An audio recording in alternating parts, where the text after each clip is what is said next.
Le microbiome, c'est l'ensemble des micro-organismes ou l'ensemble des microbes non pathogènes pour l'homme. Ils habitent avec l'homme, ils habitent sur l'homme, dans l'homme, mais ils ne provoquent pas de maladie. C'est ça le microbiome. Et j'ai mis une photo des microbiomes. Par exemple, là, c'est dans la bouche. Vous avez les candidats, vous avez les streptocoques. Moi, je sais ce que j'ai fait. Et ceux qui me suivent, ils suivent bien.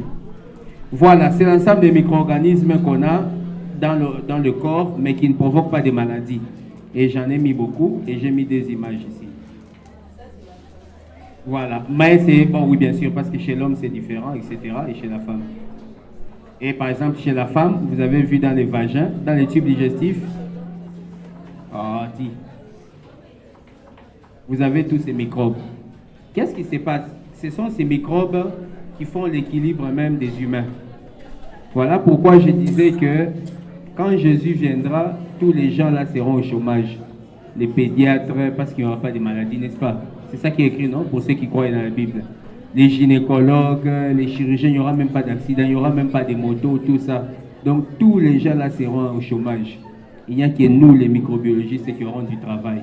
Pourquoi? Parce qu'on ne va plus étudier les maladies, mais on va commencer à étudier les microbiomes, les microbes normaux. Donc on sera avec l'ange Gabriel au ciel, on prend l'écouvillon, on écouvillonne dans son nez, dans sa gorge, on fait une coloration des grammes, on regarde les types de microbes qu'il a, parce qu'ils ne sont pas pathogènes, ils ne les tuent pas. Gabriel vole, il descend sur moi, je les prélève dans le nez, on fait l'écouvillon microscope au ciel, hein? On regarde, voilà. Nous, on aura du travail. Les médecins, les autres, ils attendront que les gens soient malades. Et comme il n'y aura pas de maladies ni de morts, rien du tout. Mais nous, on aura du travail. Voilà pourquoi il faut devenir microbiologiste. Bon, c'est pas grave, ça c'est en passant. Alors, ce que je veux vous dire concernant les... Ça, vous avez déjà vu. Voilà. Sur la Terre entière, d'accord? Il y a par exemple 10 exposants 30 bactériophages. Vous connaissez les bactériophages?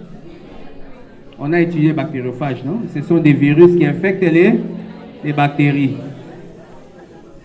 Par exemple, concernant le bactériophage, il y a plus de 10 exposants 30 bactériophages dans le zoo du monde. 10 exposants 30, c'est combien?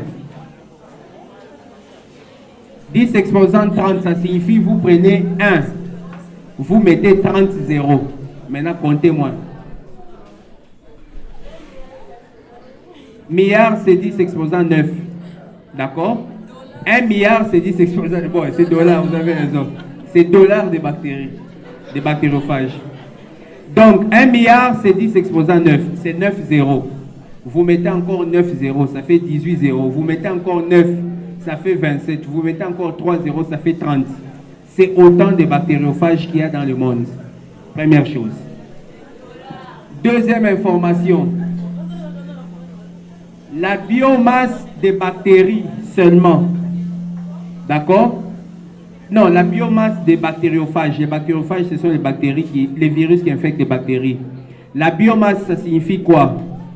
Quand vous prenez tous les bactériophages du monde, vous les mettez ensemble, d'accord? Vous les pesez dans une balance. Et puis vous prenez tous les éléphants du monde entier, de tous les pays, de tous les continents. Vous les mettez ensemble, vous les pesez. Les mers. Vous prenez l'eau de la Méditerranée, océan Indien, Pacifique, Atlantique, l'Antarctique ou l'Arctique. Vous prenez simplement 1 litre d'eau de mer. Vous trouvez plus de virus que tous les habitants de la Terre. Les habitants de la Terre, on est combien actuellement? 8 milliards. Actuellement, c'est 8 milliards. Donc, dans 1 litre d'eau de mer, il y a plus de 8 milliards de particules virales. Maintenant, imaginez combien ils peuvent être dans le monde. Voilà. Oui, s'il vous plaît. Non, c'est pas... L'ensemble des bactériophages, ça ne signifie pas biomasse. J'ai dit ceci, si on prend tous les bactériophages avec leur quantité, on les pèse. C'est ça qui crée ce qu'on appelle la biomasse. D'accord? Voilà. Alors, Dans l'environnement, il y a un équilibre qui existe. Vous avez vu ma balance. Il y a un équilibre entre les virus et les humains. Et c'est cet équilibre qui fait qu'on soit en vie. Alors, si les virus dominent ou prédominent ou prennent les dessus sur les humains, il y a la maladie. Si les humains, ça veut dire l'immunité, prédomine sur les virus est éliminé. C'est le cas où nous sommes maintenant. En général, il y a cet équilibre. Donc, quand quelqu'un fait, par exemple, la COVID, ça signifie que le virus... Veuillez régler l'écho, s'il vous plaît. Ça signifie que le virus a pris les dessus sur les bactéries. Alors, les virus peuvent infecter les humains, comme vous le voyez ici. Ça, c'est la variole à l'époque. Les virus peuvent infecter les animaux, comme vous le voyez là. Pardon, ça c'est une vache, non? Ça c'est la langue de la vache, non? Voilà. Les virus peuvent même infecter les invertébrés, les insectes. Nous, les virus, on infecte tout. On commence par infecter d'abord les bactéries qui sont des microbes comme nous. On infecte même les parasites, les amibes, on les infecte. Les virus peuvent infecter les plantes. Par exemple, j'ai mis cette image, ça c'est une pomme de terre. Il y a un virus qui détruit les récoltes des pommes de terre. On l'appelle les virus satellites de la nécrose du tabac. Les gens qui font les champs à Massissi, à Saké, à Mouchaki là-bas, vous allez récolter les pommes de terre. Vous trouvez, quand vous ouvrez vos pommes de terre, il y a ça, les pommes de terre, les récoltes sont abîmées. Il ne faut pas vous mettre à chasser les démons. Démons de sécheresse, démons de destruction des récoltes. Surtout quand vous associez un pasteur de l'église de réveil. Non. Il y a des virus qui attaquent les plantes et qui attaquent, par exemple, les pommes de terre. Les virus infectent les champignons. Les ouyoga, c'est ça, non, les bouyoga, les champignons à manger là. Voilà, les virus les infectent et les virus infectent même les bactéries. Donc nous, on infecte tout le monde. Tout celui qui nous provoque, on l'infecte. On est fort. Alors, j'ai mis les images de plusieurs virus. Regardez vous-même la beauté des virus. Regardez comment c'est tout mignon. Ça, c'est le virus de la rage. Ça, c'est l'adénovirus. Ça, c'est le virus des herpès. Ça, c'est l'Ebola. Ça, c'est le VIH. Ça, c'est le monkeypox. Ça, c'est la rougeole. Ça, c'est la grippe. Vous voyez, c'est tout beau, les virus. Voilà pourquoi nous, les virologues, voilà, on est cool. C'est un des modèles de virus. Vous voyez qu'il ressemble, par exemple, à celui-là. Mais il est plus semblable à SARS-CoV-2. C'est quoi un virus maintenant? Après tout ce que j'ai dit, maintenant, c'est quoi un virus? Vous allez retenir bien la définition. Et tel que je vous l'ai dit. C'est bien de lire et de prendre des photos. Un virus, c'est un agent infectieux. Ça, c'est la première chose. C'est un agent infectieux, d'accord? Parasite intracellulaire obligatoire. 1. Agent infectieux. 2. Parasite intracellulaire obligatoire. 3. Veuillez noter s'il vous plaît. Qui se reproduit à partir de son matériel génétique. Souvenez-vous, on avait dit que les virus ont soit l'ARN, soit l'ADN. Donc, il se reproduit 3 à partir de son matériel génétique qui est compris dans une couche de protéines qu'on appelle la capside. C'est différent de la capsule. La capsule, c'est pour les bactéries. Ou les virus, ils portent ce qu'on appelle une capside. D'accord? 5e élément de la définition, il est incapable de produire l'énergie ou toute activité métabolique. Je reprends la définition d'un virus. Un virus, c'est 1. Un agent infectieux. 2. Parasite intracellulaire obligatoire.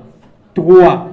Il se reproduit à partir de son seul matériel génétique qui est soit l'ADN, soit l'ARN qui est compris dans une couche protéique qu'on appelle la capside. 4. Il est incapable de générer l'énergie ou toute autre activité métabolique. C'est ça la définition d'un virus. Désormais, à partir d'aujourd'hui, vous savez ce que c'est un virus.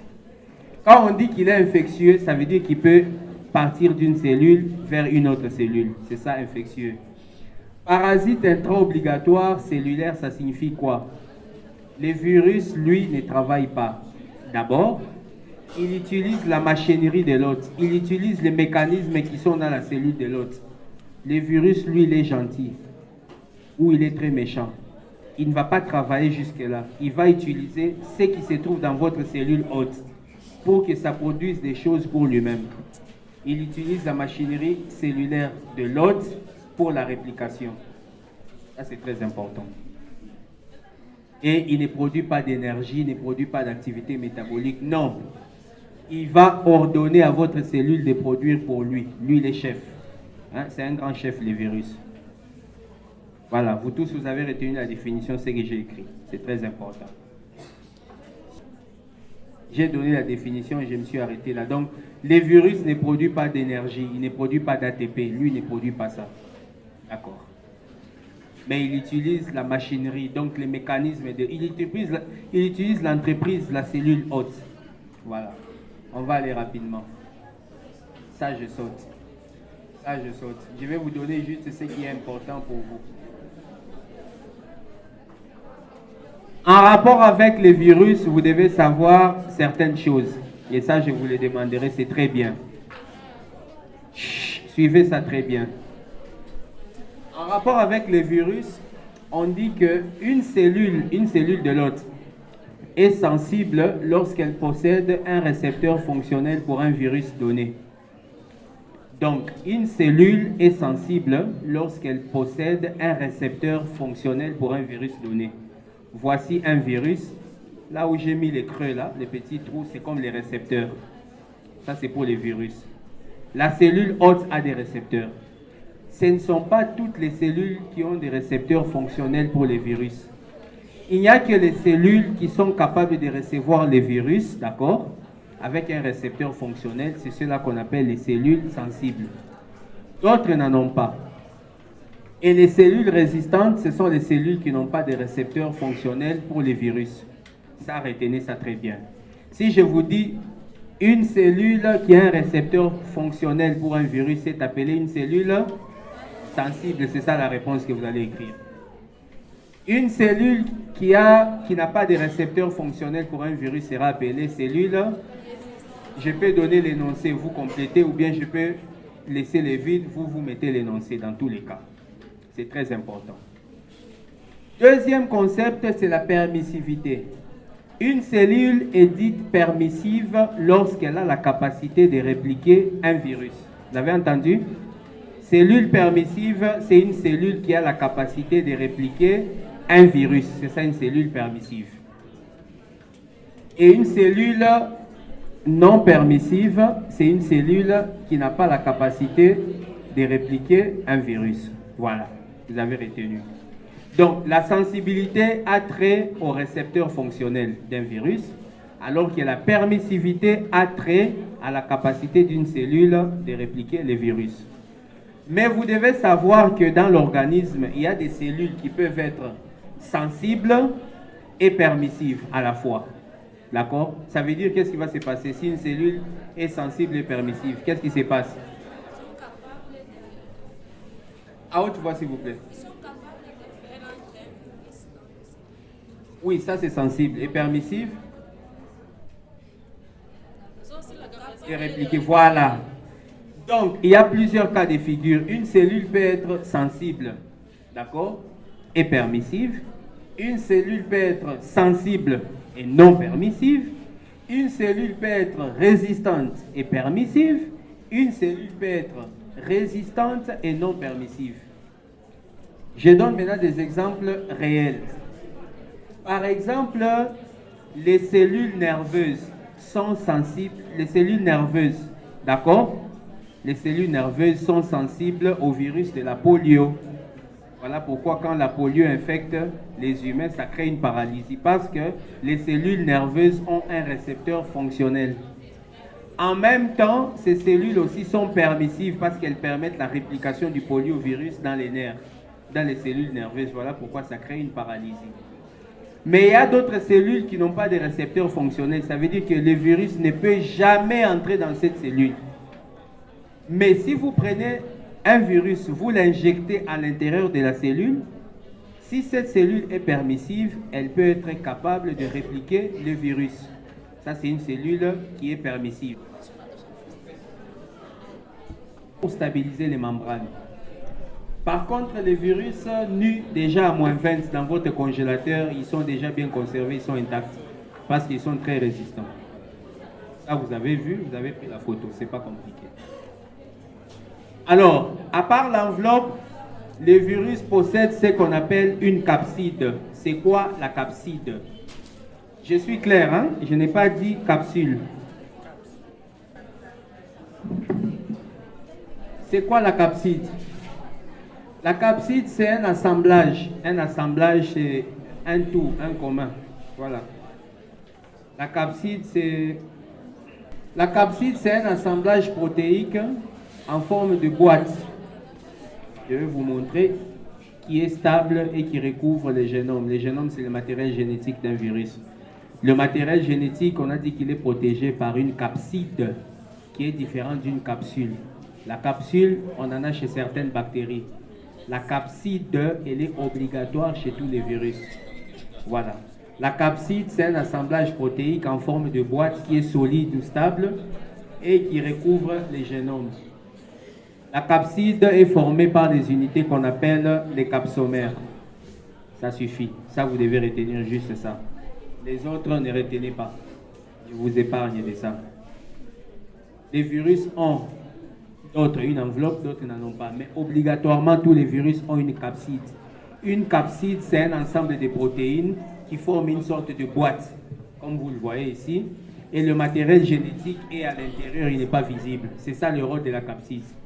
Alors, j'ai mis le rôle de la capside. 1. Protéger les génomes ou le matériel génétique du virus. 2. La reconnaissance spécifique de l'antigène et l'emballage du génome. Pourquoi? L'ADN ou l'ARN peut être à l'intérieur. Il n'est pas très visible. Mais quand le virus entre en contact avec les cellules, c'est cette partie ici qui est extérieure, la capside, qui va entrer en contact avec les cellules, qui va se fixer sur les récepteurs et qui va entrer dans la cellule. C'est ça le rôle de la capside. Et la capside interagit maintenant avec les membranes des cellules hôtes. Ça, c'est l'exemple d'un virus non enveloppé ou un virus nu. Si ce virus doit avoir une enveloppe, l'enveloppe sera maintenant au-dessus. Et la capside va interagir avec l'enveloppe pour fixer la membrane. Donc, c'est ça les trois rôles de la capside. Protéger les génomes qui est à l'intérieur de cette boîte. Reconnaître de manière spécifique l'antigène. Troisièmement, interagir avec les membranes cellulaires de l'hôte. Capside, un assemblage de protéines qui forment une sorte de boîte solide, stable, qui protège les virus. Simplement ça. Voilà. Maintenant, je vous ai dit que la capside est formée des unités qu'on appelle les capsomères ou les protomères. Là. La capside est formée des capsomères. Les capsomères, ce sont des petites unités qui, quand elles se réunissent, maintenant, elles forment une capside. Donc, quand vous décomposez une capside, vous avez des capsomères ou des protomères. Maintenant, l'élément clé que vous devez retenir, c'est celui-ci. L'organisation des capsides, des capsomères dans l'espace, détermine ce qu'on appelle la symétrie. L'organisation spatiale, l'organisation dans l'espace. La façon dont les capsomères sont disposés dans l'espace, d'accord, en 3 dimensions, c'est ça qui détermine les types de symétrie. C'est ainsi que chez les virus, on a ce qu'on appelle la symétrie hélicoïdale, ça vous notez, vous retenez. Vous avez la symétrie cubique, par exemple pour les cas ici, je vais expliquer ce que c'est. Symétrie cubique, qu'on appelle également symétrie icosaédrique ou symétrie platonique, c'est la même chose. Et vous pouvez avoir la symétrie complexe. La capside est composée des capsomères. Les capsomères, ce sont les différentes unités. Mais la façon de s'agencer des capsomères est différente. Les capsomères s'agencent d'une certaine façon pour donner ce qu'on appelle la symétrie hélicoïdale. Les mêmes capsomères vont s'agencer d'une autre manière pour donner la symétrie cubique ou icosaédrique ou platonique. Les capsomères peuvent s'agencer d'une autre manière pour donner les symétries mixtes ou complexes. Avec les images, vous allez bien comprendre. Ça, il faut retenir. Si je vous dis quel type de symétrie vous connaissez chez les bactéries, vous direz symétrie hélicoïdale, symétrie cubique et symétrie mixte ou complexe. Mais vous allez voir avec les images, vous allez comprendre. La symétrie cubique, c'est ça. Chut. Suivez ça très bien, ça c'est important, suivez ça très bien. Les choses qui sont trop compliquées pour vous, je les laisse, je les mets de côté. Quand je donne le cours de virologie générale, je donne tous les détails que vous voyez. Mais avec vous, vous avez vu que j'ai déjà sauté 45 dias. Donc, je ne prends que ce qui peut vous aider à comprendre les virus pour que vous ayez une notion. C'est important pour votre vie. Dans la symétrie cubique, qu'on appelle également symétrie icosaédrique ou platonique, regardez la forme du virus. Vous avez vu à peu près à quoi ressemble le virus? Ça peut être quelque chose de pareil, ça peut être aussi quelque chose de pareil, ça peut être des formes différentes. Dans la symétrie cubique, les capsomères ou les protomères vont se disposer symétriquement. Ça signifie quoi symétriquement? Quand on dit que les capsomères vont se disposer symétriquement, ça signifie quoi? On ne sait pas le français. Se disposer symétriquement, ça signifie quoi? Ça signifie 2 à 2. D'accord? Les capsomères ou les protomères vont se disposer 2 à 2 symétriquement pour former un icosaèdre régulier. C'est quoi un icosaèdre? Icosaèdre, c'est quoi? Vous n'avez pas étudié forme géométrique. Bon, coupe et couture, c'est vrai, il n'y a pas de forme géométrique là-bas. Même comme CAD, commercial administratif.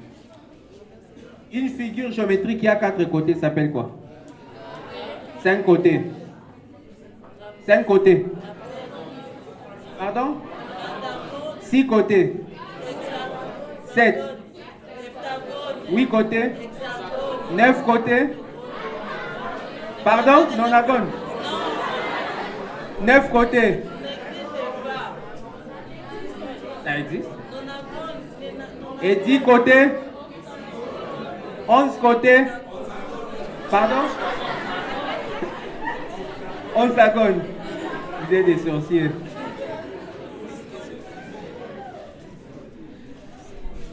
Et 12 côtés? Dodécagone. 13? Tridécagone. 14 tétradécagone. 15 pentadécagone. 16 côtés hexadécagone. 17 heptadécagone.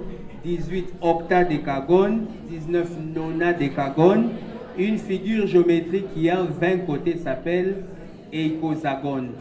Voilà, ou icosagone. Alors, 20 côtés.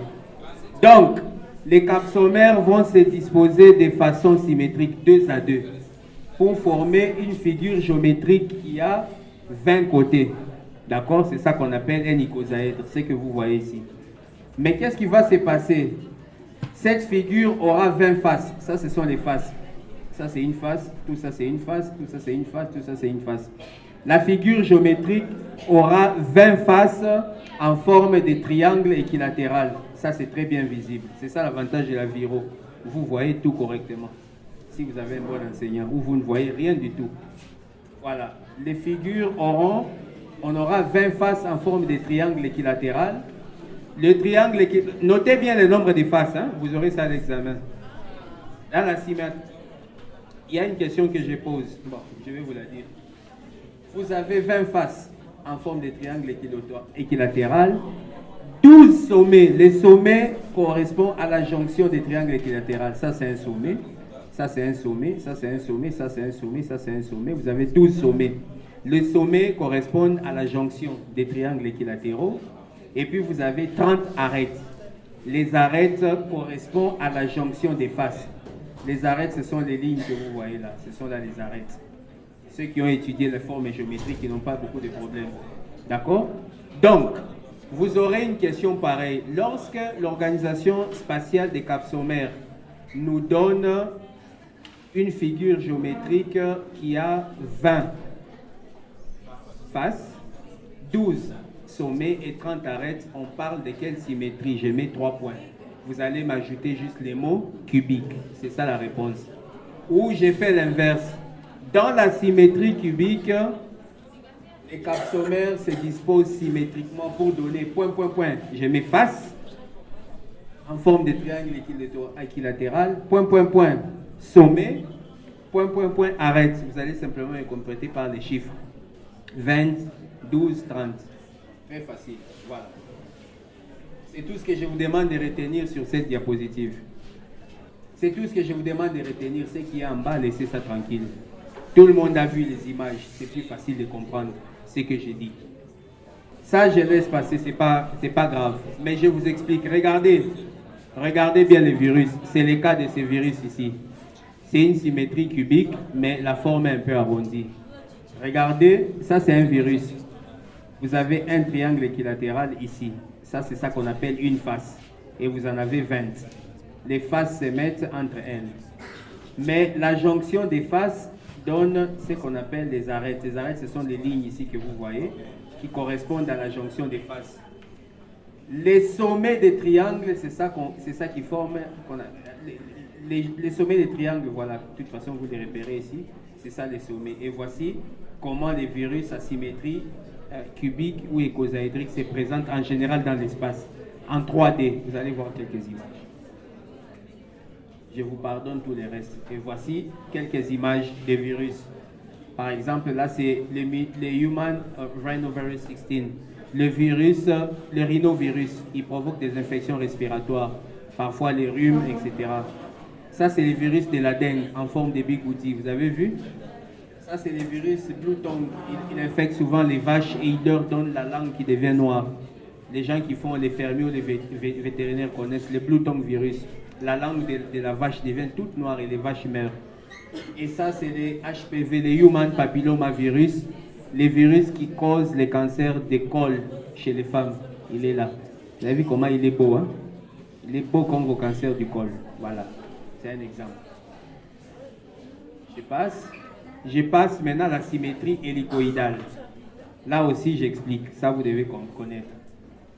Dans la symétrie hélicoïdale, la nucléocapside a une forme de bâtonnet. Regardez bien ici. Il suffit juste de regarder et de suivre ce que je suis en train de dire. Vous allez bien comprendre. Dans la symétrie hélicoïdale, la nucléocapside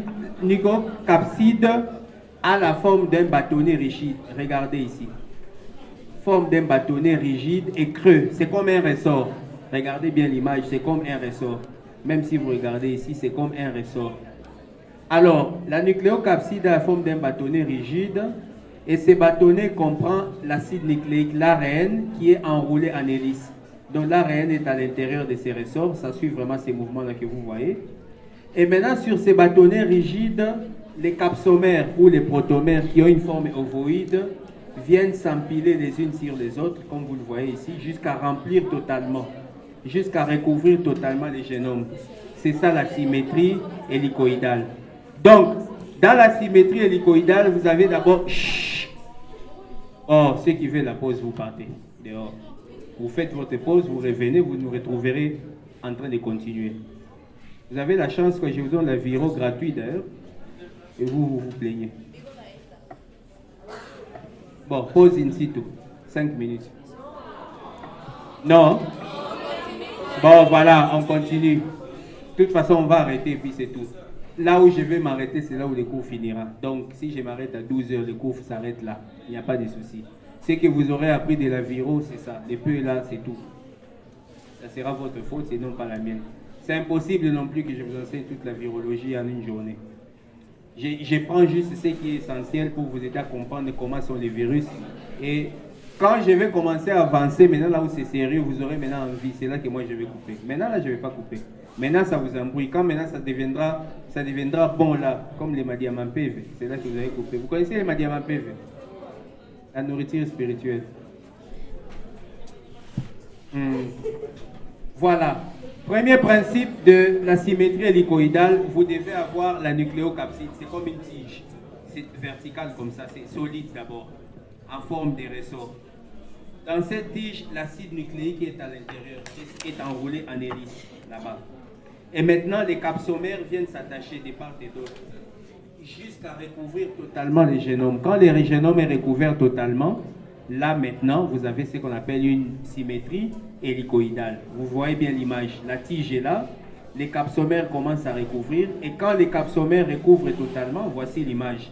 C'est ça la symétrie hélicoïdale. Et regardez bien, en vert, vous avez l'ARN qui est enroulé en hélice et qui forme une tige rigide avec la nucléocapside. Et en jaune, ce sont les capsomères en forme ovoïde. C'est ça la symétrie hélicoïdale. Prenez les photos, on passe. Tout ce qui est compliqué, je ne vais pas vous expliquer, je vais passer. Je vais vous donner les basiques, ce qui est simple. Voilà, ça je vous pardonne.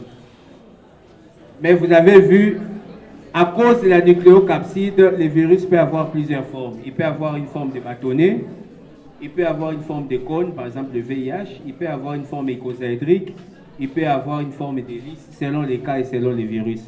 Tout ça, c'est la forme de la capside qui est différente et qui varie. Tout le monde n'a pas la même forme. À part les deux symétries icosaédriques et cubiques, il existe des fois des symétries combinées, ce qu'on appelle les symétries mixtes ou binaires. Symétrie mixte ou binaire, c'est le cas du bactériophage. Je vous ai beaucoup parlé du bactériophage. Et voici le bactériophage. Et regardez bien les bactériophages. Le bactériophage a une tête et une queue. La queue a quelle symétrie? La queue a quelle symétrie? Hélicoïdale. Et comment est la tête? Ça, quelle symétrie? Cubique, voilà. Ça, c'est une symétrie mixte ou symétrie binaire. Ça, c'est le cas du bactériophage. Ça, c'est très bien visible. C'est juste ça que je voulais vous montrer. Si on vous dit symétrie mixte ou binaire, ça signifie la combinaison des deux types de symétrie. Et ça, c'est propre seulement au bactériophage. Je parle des acides nucléiques. Les virus ont deux types d'acides nucléiques, soit l'ADN, soit l'ARN. Voilà. Quand les virus ont l'ARN, en général, l'ARN de tous les virus, c'est en un simple brin, une seule chaîne. L'ARN, c'est en une seule chaîne. C'est connu. Alors, tous les virus à ARN, vous retenez ça, vous aurez ça à l'examen comme question. Tous les virus à ARN sont toujours monocaténaires. Monocaténaire, ça signifie un simple brin. Tous les virus à ARN sont monocaténaires. Ça veut dire qu'ils ont un seul brin, excepté les réoviridés et les birnaviridés. Ce sont les virus à ARN qui ont un double brin. Ça, c'est l'exception. Vous retenez ça, c'est votre question d'examen, vous l'aurez. La question sera, tous les virus à ARN sont monocaténaires, excepté, j'ai mis 3 points. Vous allez me compléter. Réoviridés et birnaviridés. C'est tout. Voilà. C'est tout ce que j'ai dit sur l'ARN. Par contre, l'ADN, tous les virus à ADN sont toujours bicaténaires, ils sont toujours double brun, comme l'ADN dans notre organisme. Tous les virus à ADN sont double brun. Ah, vraiment, c'est très gentil. Courage. Vos parents payent pour vous les Minerval, hein, comme l'autre disait, les Minervaux au pluriel. Ils payent pour vous les Minervaux de Pascal et Chantal. Après, quand vous grandissez, c'est vous maintenant qui habitez chez vous avec votre mari qui est riche. Et maintenant, votre grand-mère ou votre mère, vous la mettez à la bohérie, à l'annexe derrière là-bas. Vous l'enfermez, vous lui donnez la nourriture seulement la nuit comme les chiens. Je connais des gens qui ont fait ça. L'ADN est toujours bicaténaire. Et donc, tous les virus à ADN sont toujours bicaténaires. Sauf les parvoviridés et les circoviridés. Ce sont les uniques virus à ADN à avoir un simple brin. J'espère que vous avez retenu vos questions d'examen. Ils sont très corrects. Tous les virus à ADN sont des virus à double brin, excepté les parvoviridés et les circoviridés ou les circoviridés. Ça, j'aimerais que vous puissiez retenir. C'est simple. Je ne suis pas entré dans les détails. J'ai donné ce qui est simple. Voilà. Maintenant, remarque fondamentale importante à retenir. Les virus à ARN, l'ARN, c'est souvent un petit génome. Chut. Vous qui suivez, suivez attentivement. Les virus à ARN, souvent l'ARN, c'est un petit génome. C'est un petit matériel génétique qui n'est pas très grand comme l'ADN. L'ADN, c'est long. Vous vous souvenez, je vous ai dit, il fallait combien? Il fallait 300 livres. Il fallait 700 livres de 300 pages pour écrire le génome humain dans sa totalité. En général, l'ADN contient beaucoup d'informations et le génome ou le matériel génétique est long. L'ARN contient peu d'informations, mais suivez ça, parce que ça va vous intéresser. Après, vous allez commencer à me poser des questions, je ne répondrai pas. Les virus ARN, comme leur génome est très petit, leur matériel génétique est petit, ces virus ont tendance à produire beaucoup de mutations, beaucoup de changements. Parce que l'ARN se réplique et il fait beaucoup de mutations. Et ces mutations, ce sont des erreurs qui se transmettent. Par contre, les virus à ADN, comme l'ADN est très long, les virus à ADN ont tendance à ne pas produire beaucoup de mutations parce qu'ils ont ces mécanismes ici. Les mécanismes de relecture qu'on appelle proofreading. Notez ça très bien. Les virus à ADN possèdent des propriétés de relecture. Si vous me dites relecture, c'est correct, même si vous ne mettez pas les mots anglais, qu'on appelle proofreading. Le mécanisme de relecture permet de corriger les erreurs qu'il y a sur l'ADN. Ce qui fait que les virus à ADN, en général, ils ont peu de mutations. Les virus à ARN n'ont pas de mécanisme de relecture. Donc, quand l'ARN est répliqué, avec les erreurs partent comme ça. Ce qui fait que le virus A, qui est le virus mère ou père, qui a donné plusieurs virus filles avec des erreurs, les erreurs n'ont pas été corrigées. Dans le matériel génétique des filles ou des virus filles, il y aura les erreurs. Les virus filles vont se répliquer. Avec les erreurs, ils transmettront. Donc, sur 10 générations, tu peux retrouver 100 erreurs. Ce sont les erreurs là qu'on appelle les mutations. Et en pratique, ce sont les mutations qui créent ce qu'on appelle les variants. Hein? Quand vous disiez non, Covid, variant Delta, variant Omicron, variant ceci. Les variants, ce sont des mutations, d'accord, qui surviennent sur le matériel génétique, sur l'ARN. Et ces mutations ne sont pas corrigées parce que les virus ARN n'ont pas le mécanisme de relecture, ils n'en ont pas. Par contre, les virus à ADN, ils ont toujours un mécanisme de relecture. Ça veut dire quoi? À la fin de la synthèse de l'ADN, l'organisme prend le temps de commencer à corriger les erreurs. Ah, ici, il n'y avait pas bien, je n'avais pas bien fait les sourcils, il enlève. Ah non, ça c'est long, j'enlève. Ah, celui-ci, il a les longues oreilles, je coupe un peu.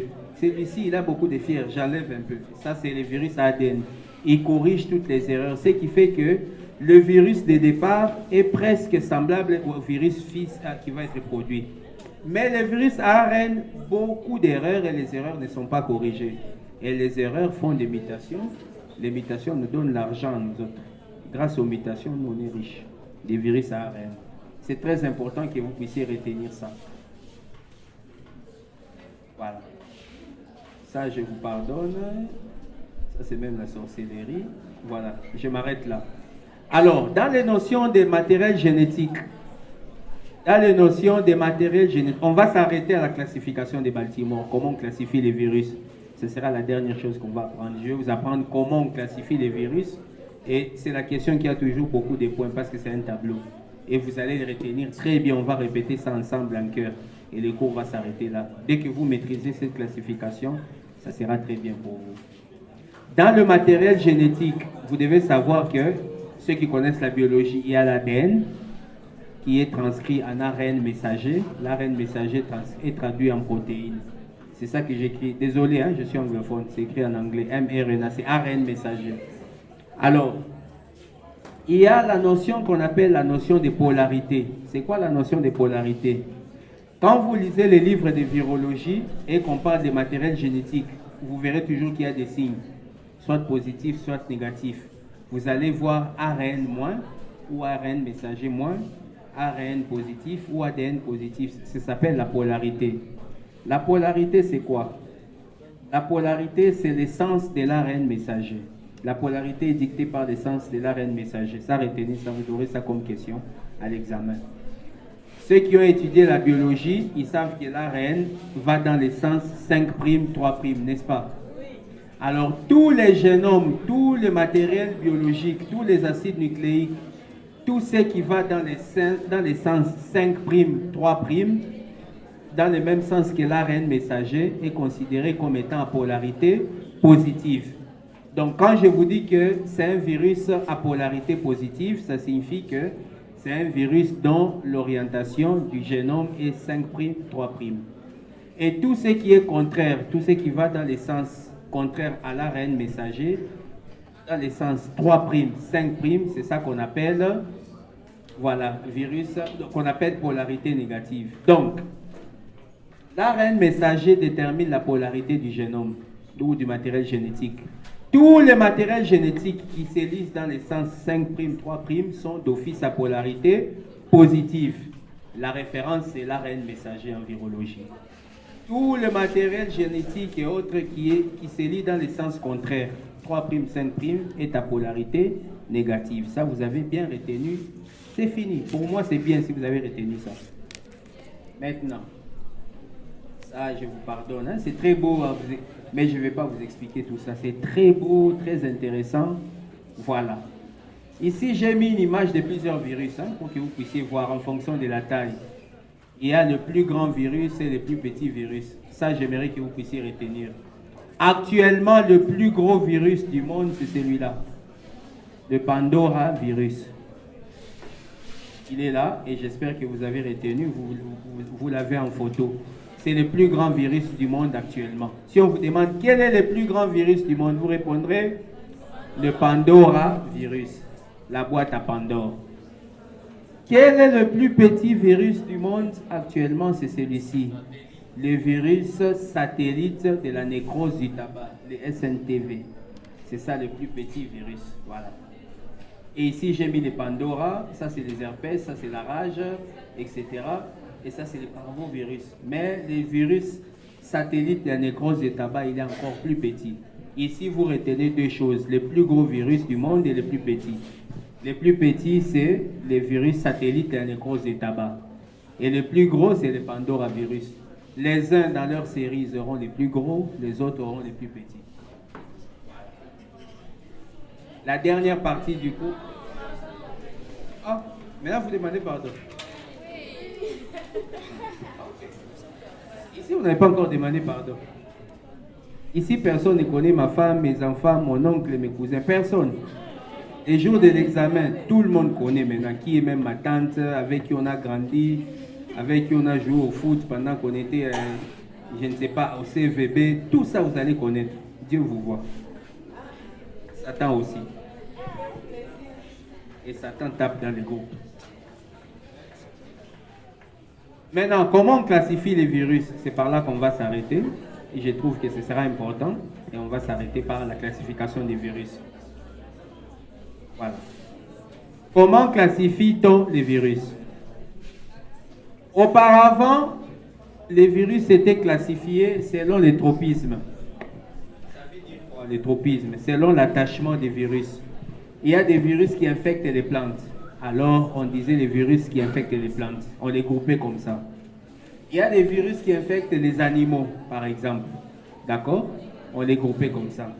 Il y a des virus qui infectent, par exemple, le tube digestif. Le tube digestif, en grec, c'est entéros.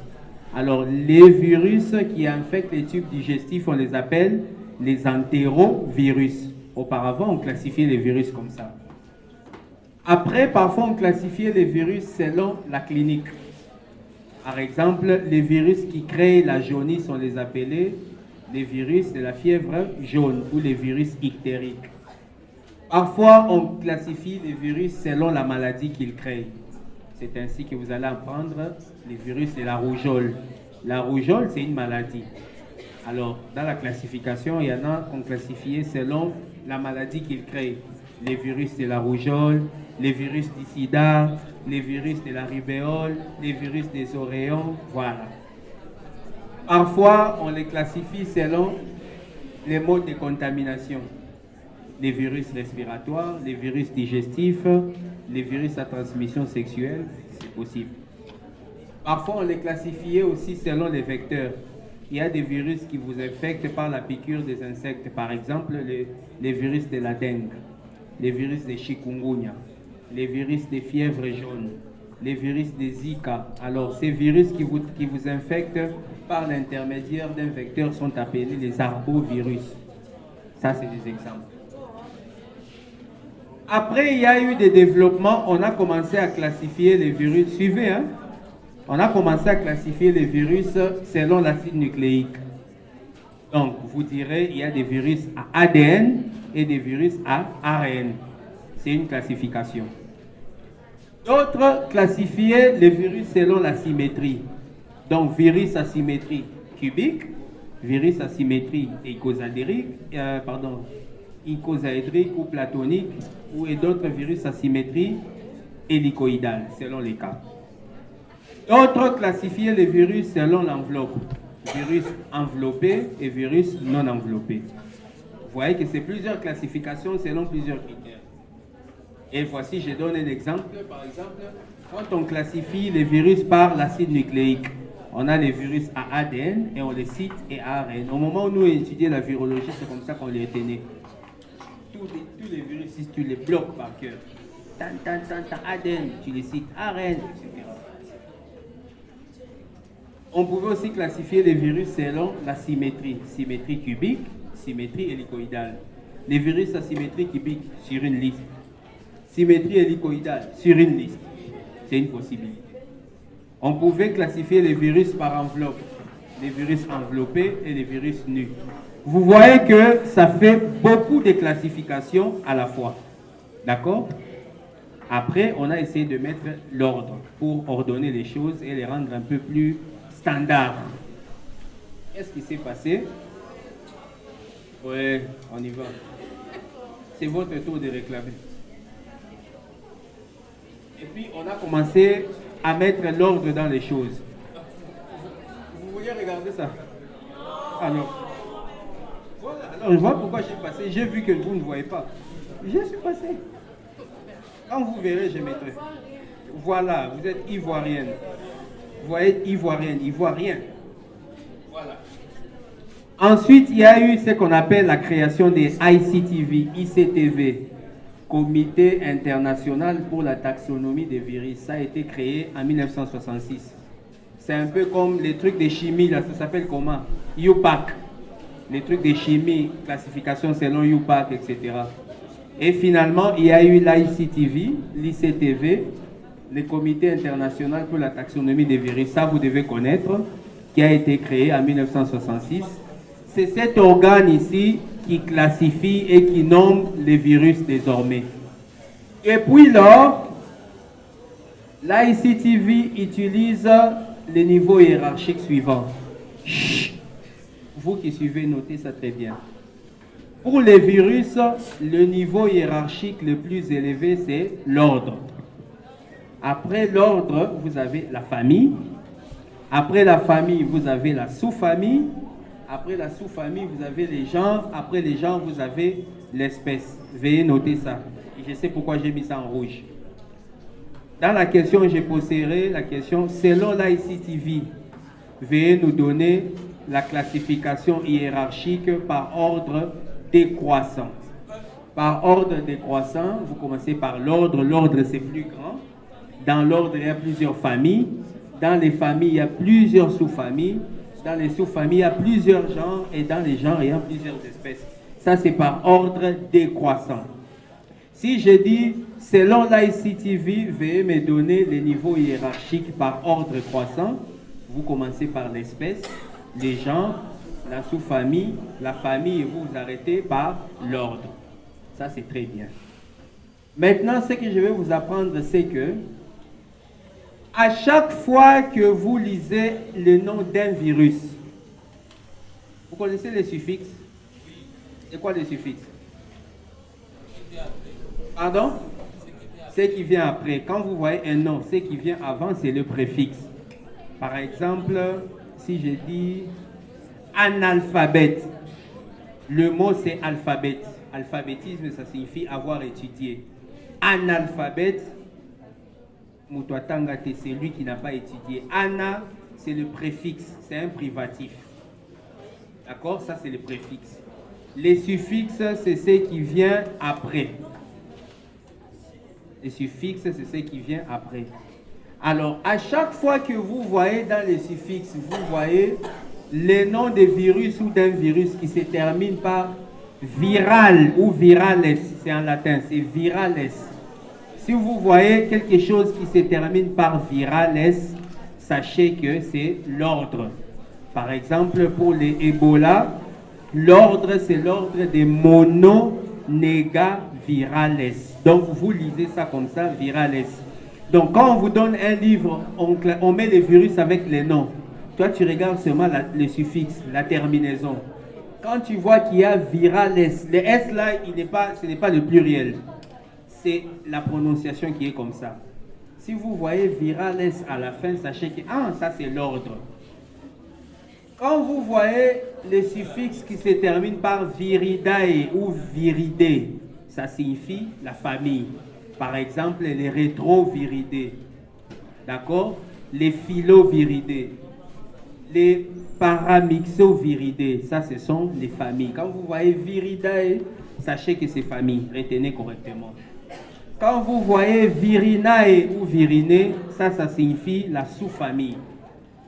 Ordre de mononégavirales, famille de philoviridés, sous-famille de philovirinés, parce qu'il y en a plusieurs virinae, et puis genre Ebola virus. Et maintenant, vous allez dans les espèces. Espèce Zaïre, espèce Soudan, espèce Bundigoudio, espèce Taille Forest, espèce Reston, espèce Bombali. C'est clair. Voilà. Donc, retenez ça très bien. Selon l'ICTV, vous allez par l'ordre, famille, sous-famille, genre, espèce. Alors, donnez-moi les suffixes de l'ordre, c'est... Répétez avec moi, les suffixes de l'ordre, c'est... Famille, sous-famille, ordre, virus tout court. Ça peut être morbillivirus, ça peut être Ebola virus, ça peut être Marburg virus. Quand vous lisez quelque chose qui se termine par virus, sachez que c'est déjà les genres. Ensuite, maintenant, il y a l'espèce. Par exemple, pour Ebola, il y a d'autres noms. Voilà. Ensuite, les espèces. Tout le monde a retenu ça correctement. Voilà. Ceux qui n'ont pas retenu, merci. Vous retiendrez. De toute façon, à l'examen, vous avez une première et une deuxième session. Quand tu vas échouer à la première, toi-même, volontairement, tu iras retenir pour la deuxième session. Il n'y aura même pas de prédications, pas de profs, pas de TP. Toi-même, tu iras chercher les notes. Et tu te souviens. D'ailleurs, c'est plus facile. Tu iras seulement sur YouTube. Tu cliques, tu commences à suivre. Le type l'a raconté encore quoi, et tu entends maintenant. Donc, je ne m'en fais pas. Maintenant, à part tout ça, on a maintenant simplifié des choses. On a mis en place une classification plus facile. Bon, elle est difficile, mais elle est facile. C'est ça qu'on appelle la classification de Baltimore. Si je vous demande comment classifie-t-on les virus, vous me répondrez, on les classifie selon Baltimore. Et c'est ça que vous allez apprendre et le cours va se terminer là. Selon Baltimore, c'est écrit ici. On va le voir toute famille, de toute façon. Selon la classification de Baltimore. C'est la classification à jour actuel. Et c'est ça que je vais vous apprendre. Vous allez même dire aux étudiants de médecine, ils ne connaissent pas ça. Ils n'ont même pas étudié ça. Maintenant, vous apprenez ça. On va parler de Baltimore, on va se terminer par là. La question sur la classification de Baltimore a toujours beaucoup de points, parce qu'il y a beaucoup d'éléments. Je donne toujours 10 points à cette question. De sorte que tout celui qui était au cours et qui m'a suivi correctement, quand il a retenu la classification de Baltimore, il a au moins ces 10 points. Je me souviens que vous étiez là. Et vous la fermez là-bas. C'est quoi?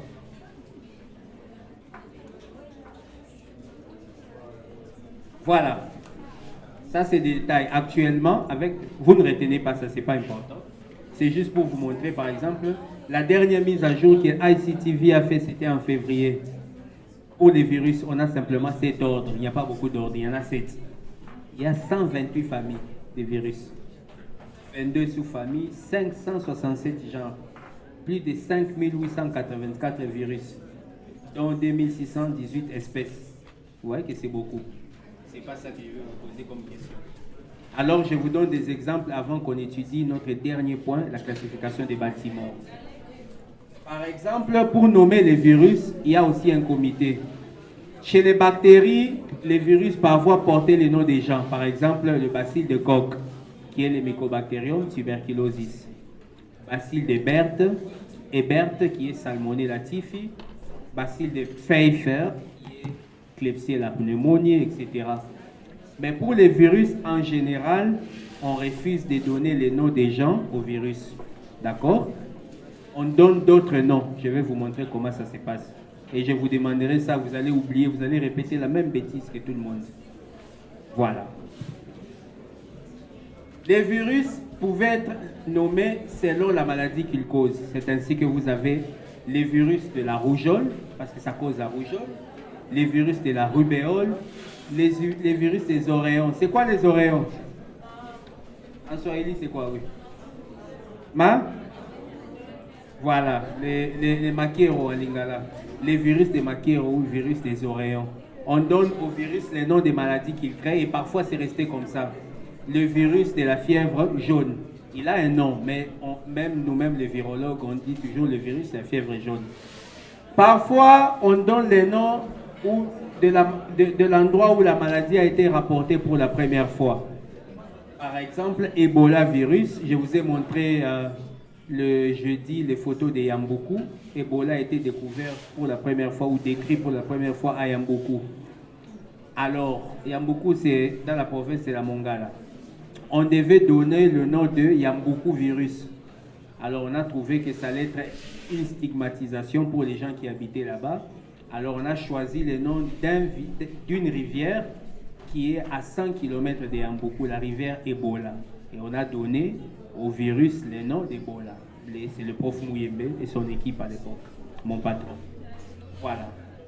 Parfois, il y a par exemple le Bunya virus. Le Bunya virus. Il a été décrit pour la première fois où?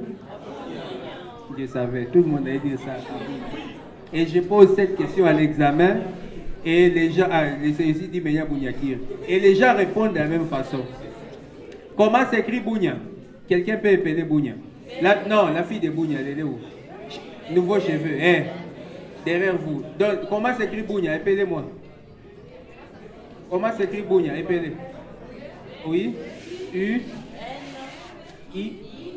Très bien. Bunya s'écrit comme ça. Mais vous avez vu mon Bunya, comment il est écrit? Mais comme vous êtes des sorciers, vous allez confondre I et Y vous-même. Voilà. Le Bunya virus, c'est un virus qui a été décrit pour la première fois dans la vallée de Bunyamwera, c'est en Ouganda. Bunyamwera en Ouganda. C'est ainsi qu'on lui a donné le nom de Bunya virus. C'est une famille et une espèce. Il y a les hantavirus par exemple. Hantan, c'est une rivière qu'on trouve en Corée, tout proche de Séoul, où moi j'ai étudié la vaccinologie. Alors, quand on l'a décrit pour la première fois là-bas, on lui a donné le nom de hantavirus en référence au nom de la rivière.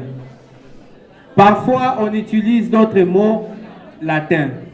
Par exemple, flavus, pour dire jaune. En latin, jaune c'est flavus. Alors, les virus qui créent des ictères ou la jaunisse, on les appelle les flaviviridés. Flavus en latin, ça signifie jaune. Dans les flaviviridés, vous avez par exemple les virus de l'hépatite C. Vous avez Zika, vous avez chikungunya, vous avez la dengue, la fièvre jaune. Ce sont des virus qui, dans les symptômes, ils créent la jaunisse ou l'ictère chez les personnes de teint clair en général. Alors, on les a appelés comme ça, des flaviviridés. Ça a gardé le nom. Il y a d'autres virus qu'on a donné, par exemple le parvoviridé. Parvus en latin, ça signifie petit. Donc, quand on l'a découvert, il était tellement petit, son génome était tellement petit, qu'on l'a appelé parvoviridé, petit virus. Mais après, il y a eu des virus plus petits que lui, etc. Vous avez vu. Mais l'idée est de pouvoir éviter les noms des personnes. On accepte les noms des personnes que quand il s'agit des variants. Les variants d'une espèce déjà connue. Par exemple, le virus Ebola. La souche qui a créé l'épidémie de 1976 à l'Équateur, ça s'appelle la souche Maïnga. D'accord? La souche qui a créé l'épidémie de 1995 à Kikwit, on a appelé la souche là Kikwit. En 2014, à l'épidémie de Djera à Lokolia, le variant Ebola Zahir qu'on a découvert là-bas, c'est une souche, c'est un variant. On l'a appelé Lomela. Lomela, c'est le nom d'une rivière qui passe par là, pas très loin de là. En 2017, lorsqu'on est allé à Likati au Bazuélé, vous avez vu la photo là où il y avait les tentes, quand on a découvert le virus Ebola là-bas qui était Ebola Zahir, le variant là a été appelé Mouyembe. C'est l'unique variant d'Ebola qui porte le nom de quelqu'un. Le variant qui a créé l'épidémie de 2017 à Likati s'appelle le variant Mouyembe. En 2018, quand on est allé à Bikoro pour l'épidémie d'Ebola, le variant Zahir qu'on a trouvé, on l'a appelé Tumba. Tumba, c'est le nom du lac qui est à côté de Bikoro où l'épidémie a éclaté. En 2018, quand nous sommes venus ici pour la grande épidémie de 2018, le virus qu'on a découvert ici, c'était le virus Zahir. Le nom du variant, on a choisi le nom de la rivière Ituri. Alors le variant qui a d'Ebola Zahir, qui a créé l'épidémie ici, on l'a appelé variant Ituri. Les noms comme ça, ils peuvent être donnés. Mais les noms des virus, ils ne portent plus les noms des gens et il n'y en a pas. Alors, la classification des Baltimore, elle se base sur deux choses. Un,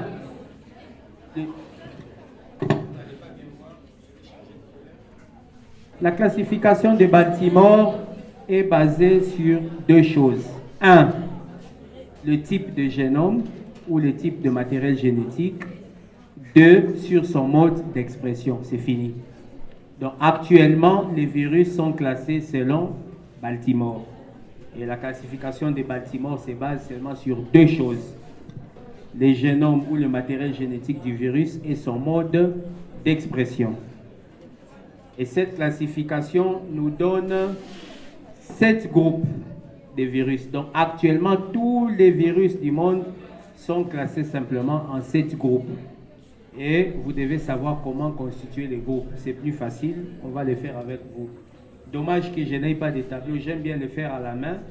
Je vous dicte, vous retenez et puis on répète ensemble.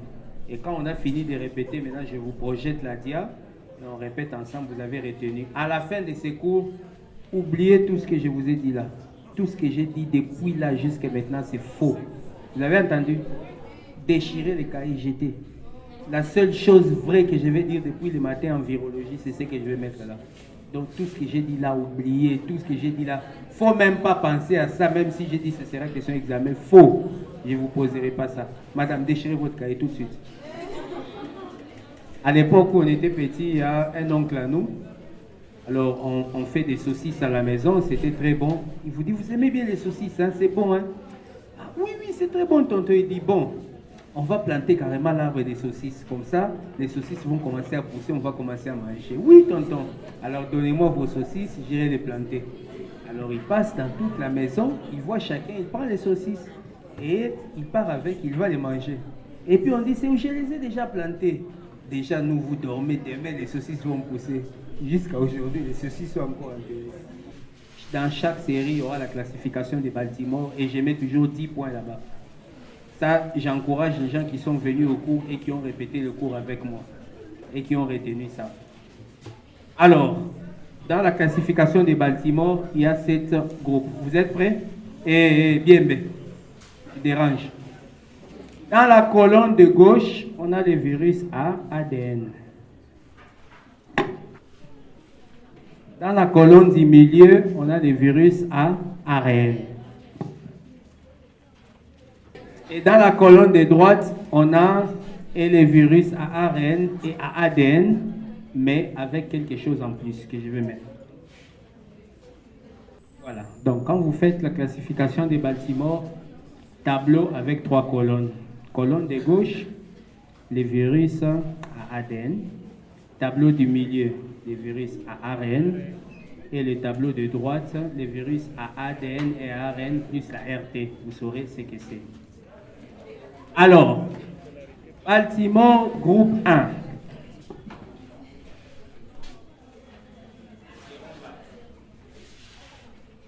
C'est un romain. Baltimore, groupe 1. Ce sont les virus à ADN double brin. D'accord? On est dans la colonne des ADN, non? Baltimore, groupe 1, virus à ADN double brin. Donc les virus normaux. Souvenez-vous, on avait dit que tous les virus à ADN sont des virus double brin, n'est-ce pas, non? Bicaténaires excepté. Voilà, on avait dit sauf. 1, ADN double. Ça, c'est en français, mais dans le tableau, c'est écrit en anglais parce que, bon, je ne suis pas habitué à écrire ça en français, c'est compliqué. Groupe 1, répétez avec moi, c'est... Répétez avec moi. Groupe 1. Très bien. Comme il y a les ADN dans la colonne de gauche, groupe 2, ça sera quoi? Chut. Groupe 2, ça sera quoi? Groupe 2, ça sera? Non. Nous sommes dans la colonne de gauche. On a dit tous les virus à ADN sont dans la colonne de gauche. Baltimore, groupe 1, vous avez dit? Alors, groupe 2, ça sera?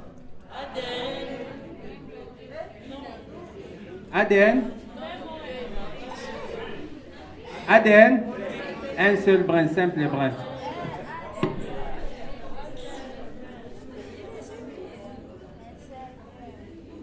Comme tous les virus à ADN sont là, groupe 1, Baltimore, ADN double brin.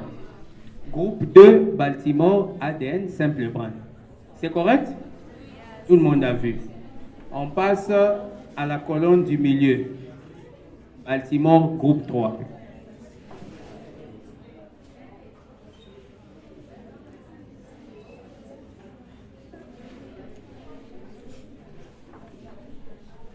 Comme ici, on a un ADN double brin, dans le Baltimore groupe 3, on aura également un ARN double brin. Ce qui est une exception, parce que tous les virus ARN sont simples brins, sauf les réovirus et les birnavirus qui sont les ARN double brin. Donc, ici, on aura ARN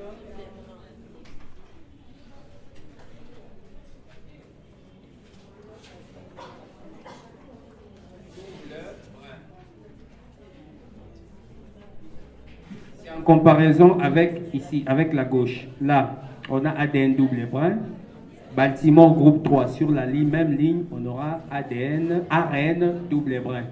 Ça, c'est Baltimore groupe 3. Maintenant, on passe. Groupe 3, c'est... Répétez. Très bien. On est toujours dans les virus qui ont l'ARN. On passe au Baltimore groupe 4.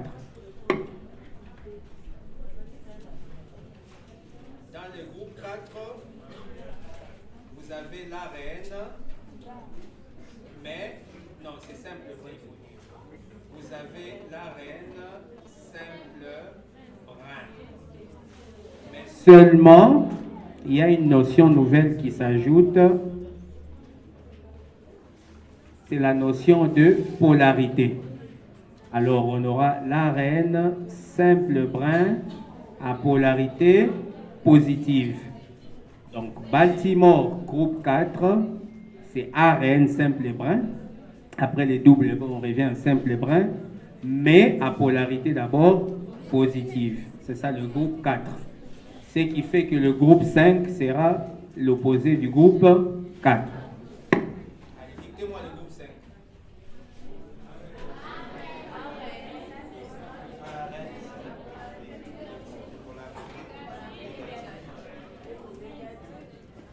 Quelle polarité? Très bien. Efficace. Donc tous les groupes de virus, tous les virus vont se regrouper dans ça. On a maintenant Baltimore groupe 1, groupe 2. Ce sont les virus à ADN, c'est connu. Double brin d'abord, simple brin. Ça, c'est une façon pour vous de les refaire seuls. Si vous voulez retenir ça, vous rentrez à la maison seul, vous prenez votre papier, vous le refaites. Quand vous échouez, vous corrigez. 3 fois, 4 fois, quand vous avez oublié, vous avez retenu pour la vie. Même quand je viens chez vous, devant votre lit, Madame Baltimore, hein? Baltimore, quel groupe? Voilà, vous donnez directement. Alors, dans le groupe, dans la colonne du milieu, c'est les virus à ARN. Dans l'ARN, comparativement à ici, on prend aussi le double brin. Ensuite, les simples brins. Mais pour l'ARN, comme ce sont les simples brins, la notion de polarité vient. On commence d'abord par le positif, ensuite le négatif. Ce qui fait que vous avez ARN simple brin à polarité positive et ARN simple brin à polarité négative. Ensuite, on va dans la dernière colonne, il reste 2. On a déjà 5. Maintenant, dans la dernière colonne, en fait, c'est la colonne des virus ADN et ARN. On a dit non? Avec RT. RT, c'est une enzyme qu'on appelle la rétrotranscriptase. L'enzyme qu'on trouve, par exemple, chez les virus du sida, le VIH. C'est une enzyme qui permet de convertir ou de faire une rétrotranscription de l'ARN en ADN. Pourquoi? Parce que dans la génétique normale, l'ADN produit l'ARN messager. Suite à la transcription, l'ARN messager va produire des protéines. Mais quand vous avez l'enzyme rétrotranscriptase, ça peut prendre un ARN pour les convertir en ADN. Ça fait le mécanisme inverse de la normale. Voilà pourquoi on appelle rétrotranscription. La transcription, c'est la transformation, pour être le plus simple possible, de l'ADN en ARN ou en ARN messager. C'est ça la transcription. La rétrotranscription, c'est la rétroconversion ou la conversion de l'ARN en ADN. Voilà. Alors, il y a une enzyme qui fait cela, c'est l'enzyme qu'on appelle la rétrotranscriptase. C'est ça la RT que j'ai mise là-bas. Maintenant, dans cette colonne, vous mettez le virus à ARN normal. C'est lesquels? L'ARN normal. Quand on a étudié les virus à ARN, on a dit l'ARN normal était comment? Simple. ARN simple brun. D'accord? Donc, bâtiment groupe 6. ARN.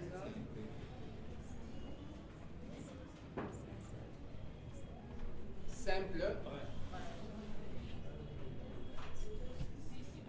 D'accord? Simple brun. Mais vous savez, quand on a un ARN, on doit mettre la polarité. ARN simple brun à polarité positive, ça devient la même chose que le groupe 4, non? N'est-ce pas? Maintenant, vous ajoutez plus l'enzyme qu'on appelle rétrotranscriptase, la RT. D'accord? Donc, Baltimore, groupe 6, c'est un virus ARN normal. ARN normal, c'est ARN simple brun à polarité positive, plus la rétrotranscriptase. Et maintenant, il reste le groupe 7. Dans le groupe 7 de Baltimore, maintenant, on va prendre le virus à ADN normal. C'est quoi? Les virus à ADN normal, c'est lesquels? Voilà. ADN Banamayele. Très bien. Pour une fois, vous êtes intelligent. Ou bien c'est l'enseignant qui a tellement bien enseigné. L'ADN, double brun. Lui n'a pas besoin de polarité, mais vous faites plus la RT. Et voilà la classification de Baltimore. Tout le monde a fait avec moi. Tout le monde a retenu. D'accord? Alors, voilà. Maintenant, on va faire un bel exercice ensemble. On va répéter. On va aller d'abord en ordre et ensuite on prendra en désordre. Vous répétez ensemble avec moi. Baltimore, groupe 1. Rétrotranscriptase. Vous allez voir ça. Baltimore, groupe 7.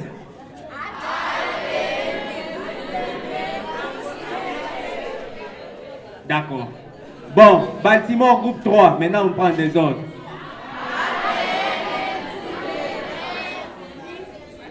Vous avez vu, hein? Bon, répétez. Baltimore, groupe 3.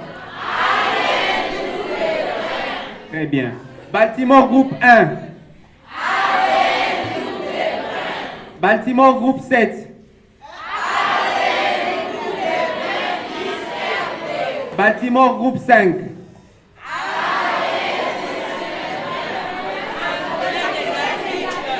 D'accord, c'est parfait. Maintenant, comme vous avez fait ça, je vais maintenant vous remettre la classification de Baltimore, parce que vous la connaissez maintenant par cœur. Maintenant, je vous remets la classification des Baltimore pour que vous puissiez bien écrire, vérifier, parce que c'est déjà dans votre tête. Et maintenant, vous allez répéter correctement avec ça. Et ça, vous n'allez jamais oublier. Même si vous oubliez tout ce que je vous ai appris en virologie, gardez au moins la classification des Baltimore. À l'examen, il y a toujours 10 points pour ça. Sur un examen qui compte 60 points, il y a 10 pour la classification des Baltimore. Voilà. Voici la classification des Baltimore.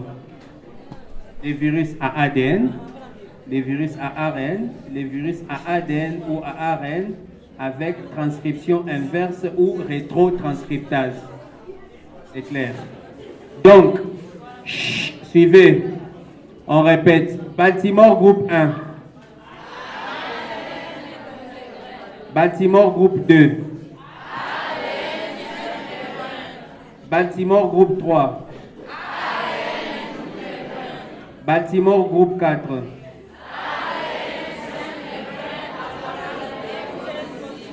Baltimore groupe 5. Baltimore groupe 6.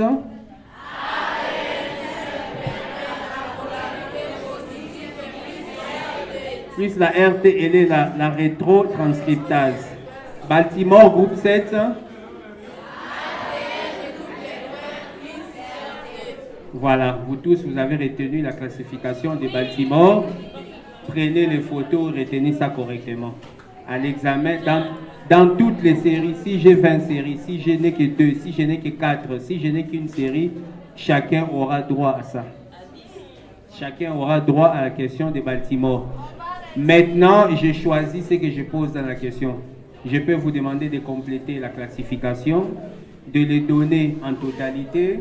Je peux mettre seulement les acides nucléiques. Je vous demande de compléter selon le cas. Mais de toutes les façons, vous devez connaître la classification de Baltimore. Est-ce que tout le monde a noté? Tout le monde a pris les photos? Voilà. Si je vous posais ça à l'examen, est-ce que vous allez échouer? Oui. Oh, vous avez dit oui. D'accord. Pour moi, pour la partie viro, si vous arrivez jusqu'à connaître ça, ça me va droit au cœur et ça me va très bien. Non. Voilà. Donc, prenez le temps de prendre des photos. Vous avez la classification des Baltimore. Donc, actuellement, tous les virus du monde, jusqu'à ces jours, sont classés selon Baltimore. Maintenant, je vais vous donner des petits exemples pour chaque groupe. Hé. La question n'était pas encore finie. Hein? Vous croyez que vous allez vous en sortir comme ça? Jamais. Allez, écrivez là-bas. Je vais donner un exemple des 2 virus pour chaque groupe et vous allez retenir. Soit vous aurez ça, soit vous aurez les exemples des virus par classification. Oui, vous avez compris maintenant les 10 points. Donc vous allez prendre les 10 points gratuits. Non, il faut travailler. Tu mangeras la sueur de ton front. Étudiant, tu mangeras la sueur de tes doigts. Oui, il n'y a pas de souci. Ça, c'est resté. Les virus ADN double brin. Je vous donne 2 exemples. 1, le monkeypox virus.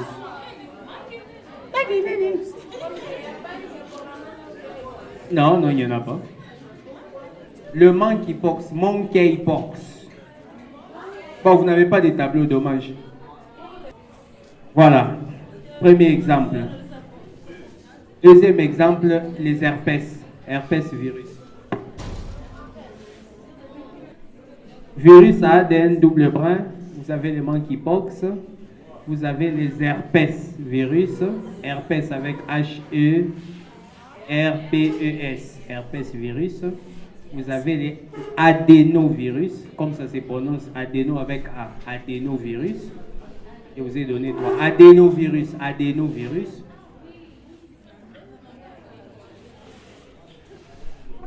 Voilà. Baltimore groupe 2. De toute façon, c'est ADN simple brin. Vous connaissez l'exception et vous connaissez les virus. Tous les virus à ADN sont double brin, sauf les parvovirus et les circovirus. Donc parvoviridés, les kirko ou les circoviridés, vous connaissez, vous avez ça dans vos notes, c'est ça. Baltimore, groupe 3, là aussi c'est une exception. Tous les virus à ARN sont simples et bruns, sauf quoi et quoi?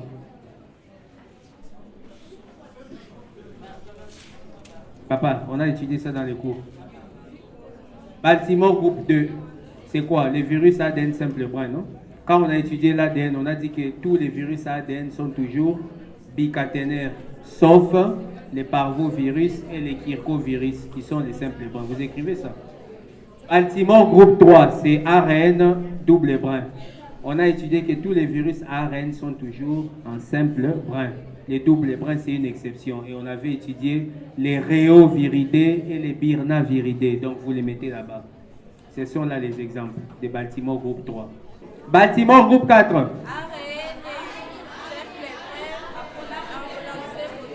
Alors là, il y a plusieurs virus. SARS-CoV-2, Covid, le virus c'est Covid. Coronavirus, c'est Baltimore, groupe 4. Covid-19, c'est la maladie. Le virus, c'est coronavirus ou SARS-CoV-2. Donc, coronavirus, d'accord? C'est un exemple. Dengue, le virus de la dengue. Fièvre jaune. Dengue, fièvre jaune. Chikungunya, Zika, hépatite C, tout ça c'est Baltimore groupe 4. Dengue, fièvre jaune, chikungunya, Zika, hépatite C, tout ça c'est Baltimore groupe 4. Vous avez beaucoup de virus là-dedans. Voilà, donc vous avez beaucoup d'exemples. Je vous demanderai seulement 2. Baltimore groupe 5, ce sont les virus à ARN à polarité négative. Là aussi, il y en a plein. Ebola, il est là-bas. Ebola, oui, groupe 5. Ebola. Ebola virus. Marbourg. Marbourg.